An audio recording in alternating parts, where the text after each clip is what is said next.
Hi and welcome everyone.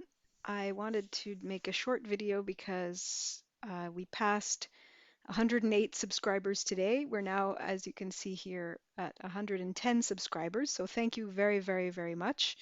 I'm very pleased to see that after almost 7 months, we have quite a few people who are interested in learning Tibetan. So I just thought I would take a few minutes and give a bit of an orientation because I've done some what I feel like are improvements, at least just in the look of the site and how to navigate the videos that are here. So just on this is the main channel page.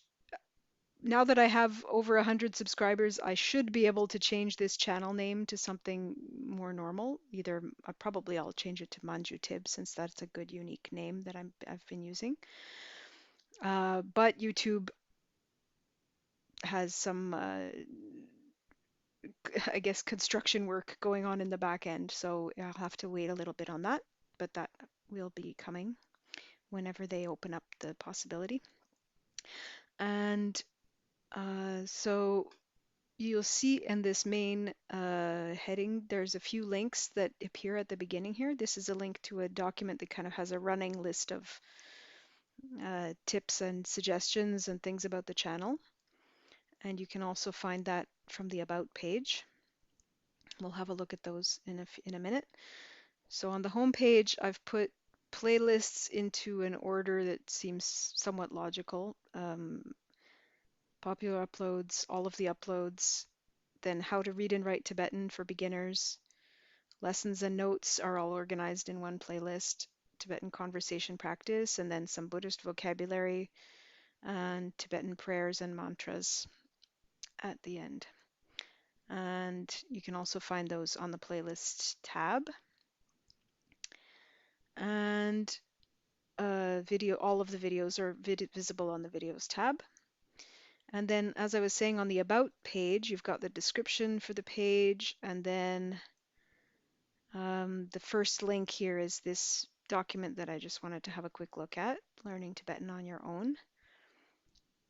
You'll notice that as a Google Doc, it automatically kind of puts the table of contents on the side here. You can shrink it or keep it open as you like. And I just did a little map here to show, since we now have 110 subscribers, I did a little Google map to show where they are all located. Thank you so much for joining us. And this is my latest list of texts. I spent a few days last week going through a lot of my texts and putting them into an order that seemed to make a bit more sense from beginner to more advanced. And I've got notes about those here. And then there's a good article about honorifics that I found that I've posted here, and then a list of dictionaries, useful links, recommended videos, and listening practice. That's maybe for further on when you get more familiar. And then also I put in a little chart that I use now just to organize my thinking about producing the dialogues. So understanding what levels to build first, and then how to move on to the next level. So that's it. Thank you again so much, and I hope you're enjoying the channel. Let me know in the comments if you have any particular goals in mind, why you're trying to learn Tibetan, just to speak with friends, to understand Dharma teachings, to speak to your geshe. I don't know, any ideas that you're looking for in particular. Um, and again, just I hope you enjoy the videos. Thanks very much.